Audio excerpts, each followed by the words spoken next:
Just a few hours until the 2014 Bridal Expo gets underway. It's one of the biggest bridal events of the year in our area, with more than 40 vendors who want to make planning a little easier for brides and grooms to be.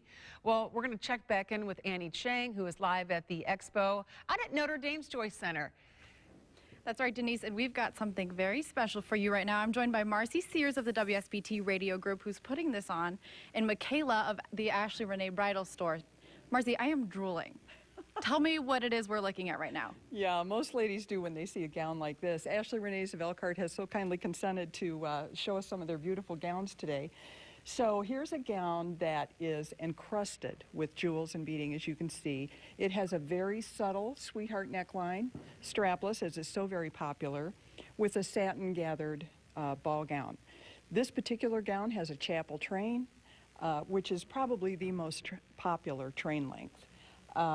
But this dress is still very manageable and very easy to move around in.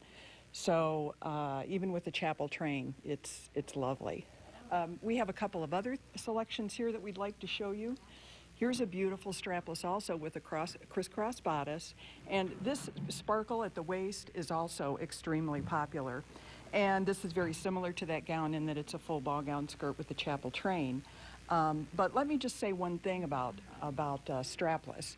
Strapless is not as popular as it used to be. There are a lot of girls who either aren't comfortable with strapless or really don't look all that good in them. And thank goodness Princess Kate, or Duchess of Windsor Kate, changed that for us when she wore sleeves. Now what that did was kind of shake up the entire industry. So they started adding all kinds of fun little design elements because they realized they didn't have to do the same thing all the time. One of which is the pockets in this gown. Can you slide your hands just in there? Oh, that's nice. Isn't that fun? And people think, well, why would you want pockets in your wedding dress? It's comfortable. It's comfortable. You can slide a little lipstick in there, or a little tissue, a little dainty hanky that your mom gave you to carry, anything like that. Not to mention that you can slide your hand into it and swing your dress out when you're dancing at the reception and really look nice. Now, this is a bridesmaid's dress, correct? This is a bridesmaid's dress. This is lace over satin, and it's really cute because it has this cute little peplum. And peplum is also very popular this year. We'll be showing a fair amount of that both on the bridesmaids and the wedding gowns on the runway today. And look at this. My goodness. Is this not fun? This is just complete pearls around the bust line and a sweetheart neckline, just a sheath.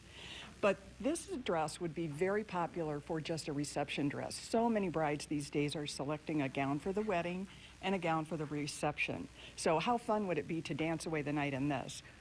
Or also appropriate for an engagement party or a bridal shower, anything of that nature. Ladies, thank you so much for this eye candy. Denise, I gotta go before I get in too much trouble, so back to you. Oh, Annie, we got to get you engaged first. All right. I have to tell you, though, that I love the bling and the pockets in the wedding dress. I didn't know that they did that. Now, I love that idea. Aren't those gorgeous? Yeah, and that's a trend that's been around for a little while now. All right, well, thank you so much for that live report. Just beautiful gowns. And again, the expo is being held today from 10 until 4. And you can see from last year's expo that the event is a huge draw. Tickets are free if you get them advanced at any WSBT radio station, or they're just $3 at the door.